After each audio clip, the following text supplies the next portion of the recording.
What is going on, guys? It's the Mad Dragon. We're back doing another preview video for the World Cup warm-up games. This one for France versus Scotland. Of course, we saw the reverse fixture of this one last week, so both teams got a lot to improve going into this one. So, of course, we're going to check out the official teams that have been announced for both sides, have a run through the teams, do some good picks, some bad picks, some thoughts on why they might be in the team and how the game might be played, and finally, of course, giving our score prediction for the game. If you enjoy this style of video, make sure to drop the video a like and help support the smaller content creators on YouTube who enjoy talking about rugby.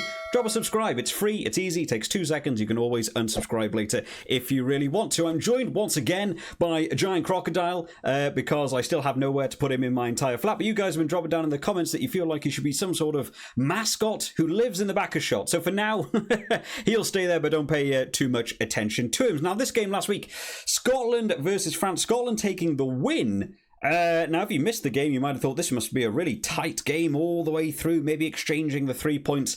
No. The France team came in last week with like a B/C team. Scotland came in with pretty much the A team.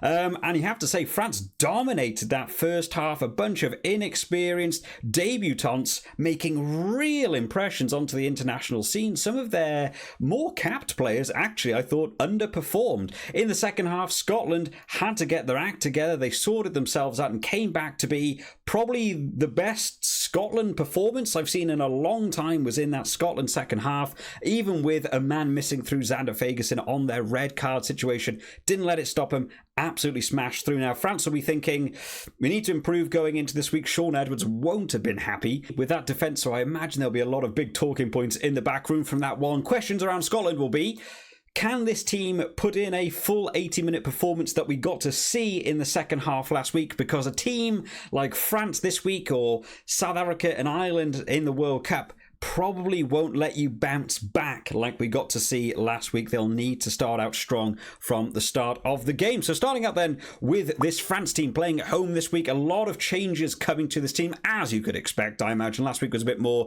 experimental. This one's going to be treated a lot more like a real test match. Only 2 players staying from last week's game. So we'll have a run through of the players and see what we think. So starting out in this front row, Cyril Bay, Julian Marchand and Aldegheri coming in that front row. Now, Antonio is there. He's on the bench. Aldegheri getting the start for this week. I would normally expect to see Antonio to complete this front row. You have to imagine this is a much more dominant front row for France than we got to see last week. Cyril Bay and Julian Marchand, also 2 big experts at the breakdown situation. We've seen how many jackal penalties these lads get.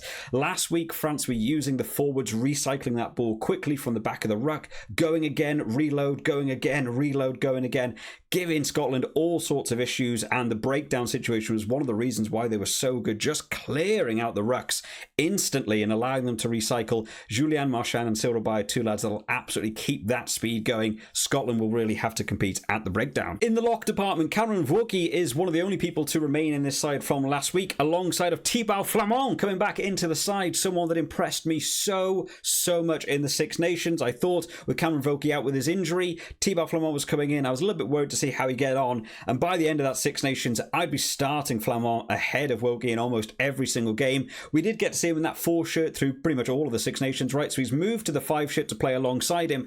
This might well be a who gets to start in the World Cup big games. This might well be a test for, the coaches to be looking at. I'm looking forward to see Thibaut Flament back in. I think he's a superb player, still a young lad. Looking forward to seeing him back in the side. In the back row, Bourdain goes in alongside of Charles Olivant and Gregory Aldrit. So a more dominant front row. Bourdain is still one of the players remaining from last week as well, one of the 2.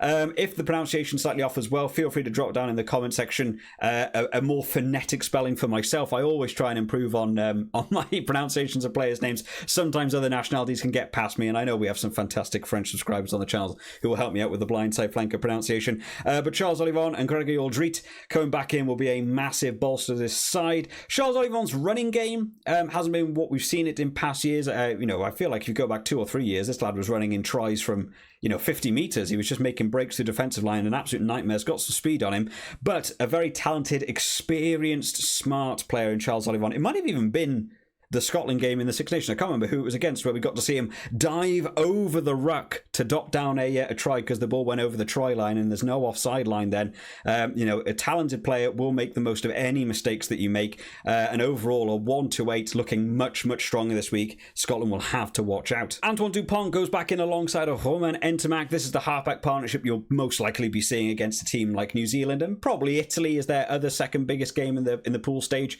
I can imagine this is what we'll see. We've seen it throughout the Six Nations. They have tried moving Ntamack to inside centre and, Jalibert playing alongside him. I personally prefer Ntamack at 10. I think this is a partnership that's played together for so long now. You know what these two lads bring, really, really dangerous, almost wild card players. They can just do anything from anywhere. You've got to really keep an eye on them all day long.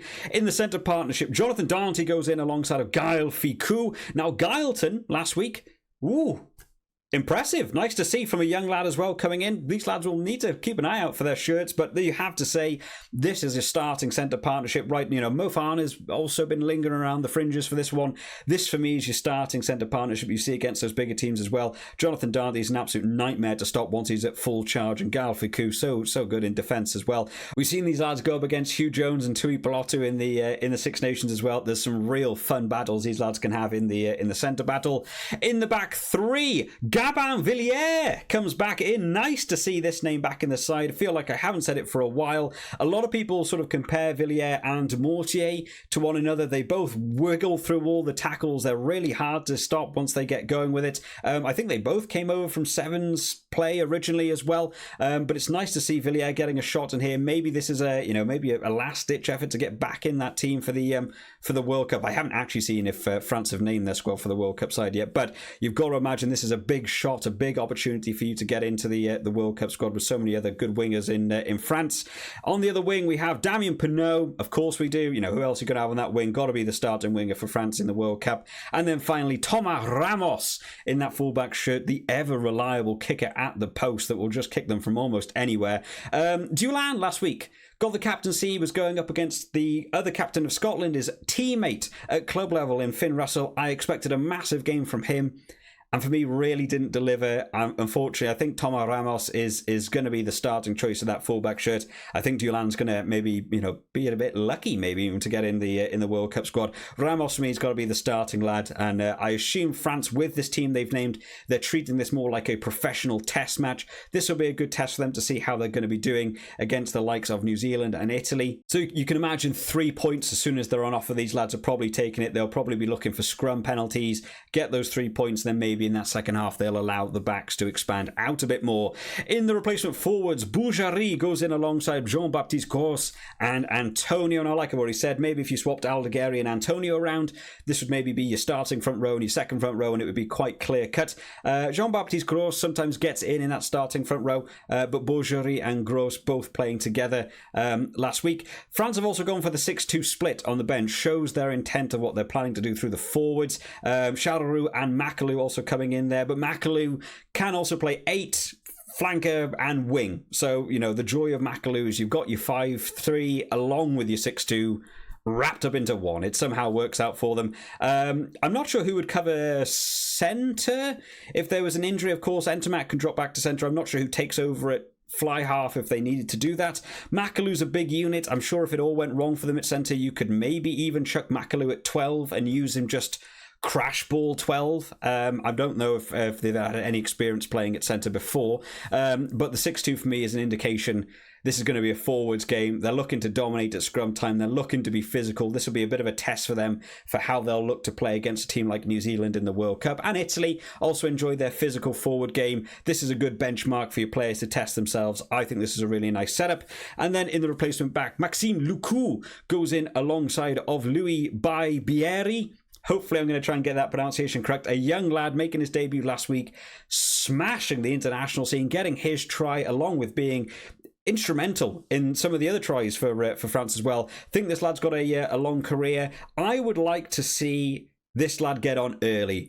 I think we all know Damien Penaud's in this French squad for the World Cup, right? He's going to be starting the big games. It's Damien Penaud. I think Bieri deserves more time on the pitch. I would like to see Penaud play the first half, sub him off at halftime, get this young lad on, get him some more experience, playing at home in France as well. Fantastic for him. Even if he's not going to be in the World Cup squad this year, looking ahead to Six Nations next year or even the next World Cup, it's invaluable experience to have him going on against a top tier Scotland team at home, in France. I think that would be a really nice move. This is a solid France team. I don't see Scotland having a bounce back like we got to see against the French team last week, so Scotland will need to bring a big performance. Talking of Scotland then, checking out their team, a few switches, mainly down to a couple of injury worries from them from last week, along with trying to fix a red card situation that came in. So in this front row, Pierre Schoeman goes in alongside of George Turner and WP Nels. Xander Fagerson getting his red card last week. I haven't actually seen any news about how long his suspension's going to be or how many games he'll miss for that one. WP Nell coming in though, I'm looking forward to see how he gets on at scrum time, because the French scrum looks big. Xander Fagerson's one of those players who always gets to start for Scotland, but I actually don't necessarily think he's the best at scrum time. He seems to give away a lot of penalties at scrum time, and he's sometimes a little bit reckless in the tackles or the clean-outs, as we get to see with his red card situations in the past. I actually might think WP Nell might actually be a bit of a better scrummager than Xander Fagerson, even though Xander Fagerson's probably better around the pitch at tight head.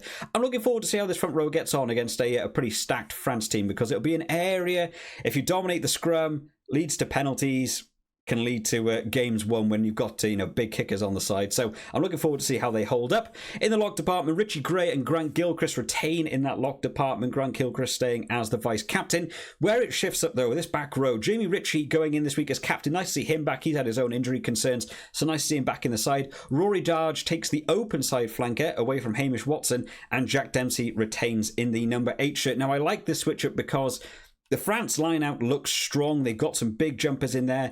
I think making the switch away from Matt Fagerson at 6 and Hamish Watson at 7, having Ritchie and Darge in there gives you more options at a line-out, and I think that's really nice. That makes it a bit more of a nuisance for France to deal with as well. I'm not sure I want to be lifting up Matt Fagerson. I wouldn't anyway, he's a big lad. But get Jamie Ritchie up in the air. He can also compete at lineouts as well. Gives you a third option for yourself, but also makes France have to worry a little bit more at the lineout time. I think this is a clever move by Scotland, and a pretty stacked 1-8 for them as well. Halfback partnership, Ali Price comes in alongside Finn Russell. Unfortunate for Ben White. I was so annoyed to see him go off with that ankle injury last week. I was really looking forward to see him as we get towards the World Cup. I really hope that injury's not going to rule him out of the World Cup. I haven't read up anything on that injury status for him, but Ali Price getting the start alongside Finn Russell. Good experience. I imagine Ali Price is probably getting that World Cup squad. It's Ali Price. He's probably always going to be in there for a World Cup if he's fit and available. I'm hoping with George Horn on the bench again, sort of like with the French wingers, I hope Ali Price gets to play like a half and George Horn gets to play another half, just to get a bit more experience before this World Cup, with some other scrum halves. So as you build up towards some of those big matches, you can't always rely on just having one standard scrum half and hope they don't get injured. You need to have experience against big teams, so I hope we get to see that. In the centre partnership, Tui Piloto and Hugh Jones retain at centre. A little bit quieter last week than you'd expect. A couple of runs from them were actually really nice lines, but used as dummy runners. France are obviously the sort of team they're going to analyse Scotland's attack. They'll know what they bring. You've always got to mark both of these lads and how they're going to play with each other, but sometimes the threat of them acts as a really nice dummy runner to see some of your wingers have the ball sooner and get it round the outside, rather than just go up the middle through, Tui Piloto or, looking for that offload to Hugh Jones. Looking forward to see what they bring. And then finally, in the back three, Duhan van der Merwe retains on that left wing. Kyle Steyn coming in on the right wing, and Blair Kinghorn at fullback, who I thought had a superb game last week. I think he got man of the match, actually, right? So, yeah, I thought he had a really, really good performance. I think for me, Blair Kinghorn starting that 15 jersey when it gets round to the World Cup. Poor old Ollie Smith, he's on the bench again. Maybe they give him a bit more game time this week. Again, maybe want to chuck on at half time, but Blair Kinghorn has been impressive. I would give him that fullback position. Kyle Steyn, maybe last, big shot to get in this team. There is a lot of, wingers trying to stick their hands up in this Scotland team. Darcy Graham and Duhan van der Merwe going to be your starting lads most likely. Kyle Steyn needs to have a good game for me to look impressive.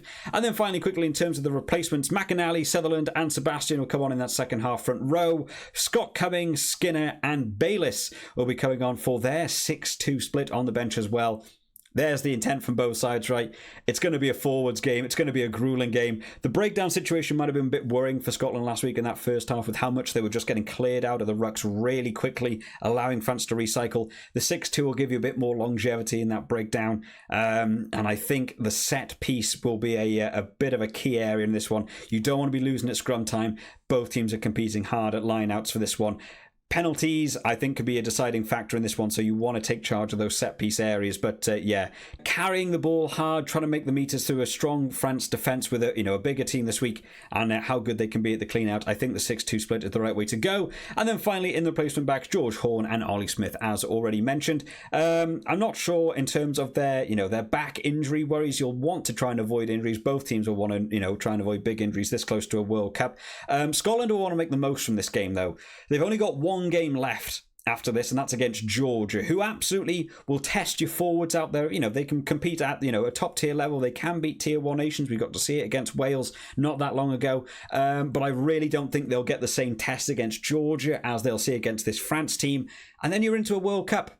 No other, warm-up games before you get to meet big teams like Ireland and South Africa. Granted, you've got a couple of tier 2 teams in your pool as well, but this is the game to try and take the most away from, get these lads on the pitch and say you need to perform well. This is probably what you can expect in terms of intensity from some of those teams like South Africa and Ireland. In terms of a score prediction then, what do we think for this one? Well, last week I picked Scotland to win. A lot of people thought I was mad, and Scotland won.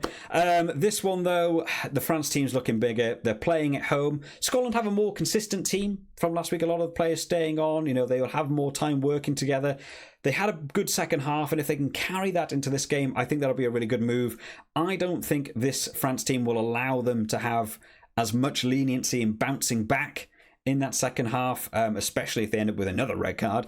But I can see them bringing that same intensity in the first half that we got to see last week against Scotland. So I'm going to go for a France win, and I'm going to say France to win by 8. But that's going to be my score prediction for this one, guys. Make sure you drop down in the comment section your thoughts on these teams and your own score predictions, and make sure you're getting them up on the Super Brew if you haven't already, because of course we've got a lot of games going on this weekend, only covering 2 on the channel, but there is also some other tier 2 games going alongside, which I'm going to hope to try and find somewhere on television. It's such a shame we don't have more of those games broadcast. I really want to see some more from the tier 2 sides. But I hope you've all enjoyed this one today, guys. Of course, coming out on the channel today at some point will be the England versus Wales teams when we hear those announcements as well. So make sure you are subscribed to keep up to date with all the latest videos. I'll see you all next time, guys. Bye bye.